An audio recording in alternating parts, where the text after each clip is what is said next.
Hi, my name is Johnson Green, and I'm doing my biology presentation on Helen Thompson Bradley. Woolley was born on November 6, 1874 in Inglewood, Illinois, as Helen Bradford Thompson, the middle of three children to parents David and Isabella Perkins. She graduated first in her class from Inglewood High School in 1893 with a 97% average for her 4 years.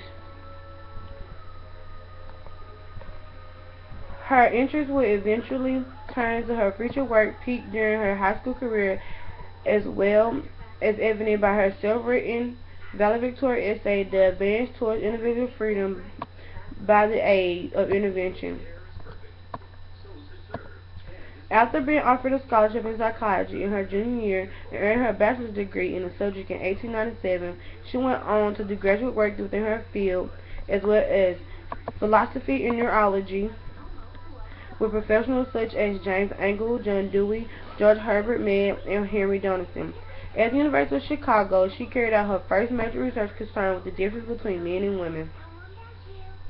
Upon reviewing literature on the subject, she concluded that there were marked inconsistencies, contradictions, and lack of data behind the conventional wisdom on sex differences. The conventional wisdom of the time was being expounded and published in the form of a theory by the scientists of psychology with no empirical foundation.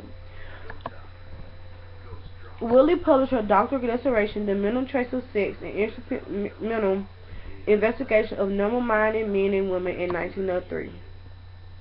Woolley set out to measure anything possible, which turned out to be extremely time-consuming, and she ended up spending as much as 24 hours per subject.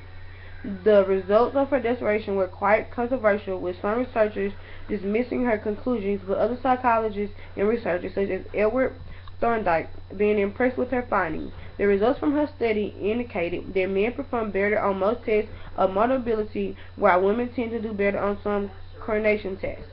Men show more creativity, while women show more accurate sense and better memory performance.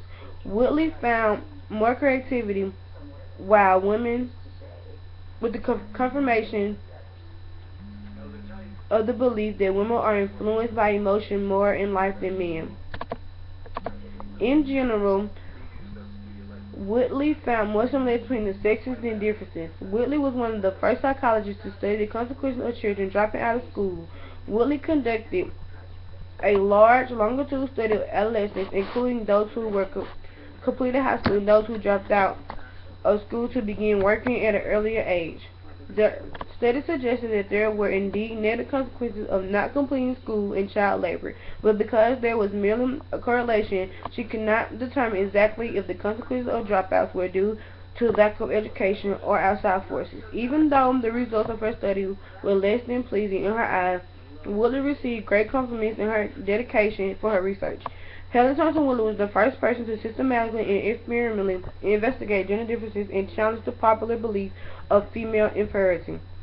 She compared the performance of 25 men and 25 women on various sensory, motor, and intellectual tests. Her study was done under strict research methodology and avoided using averages that distort the description of data.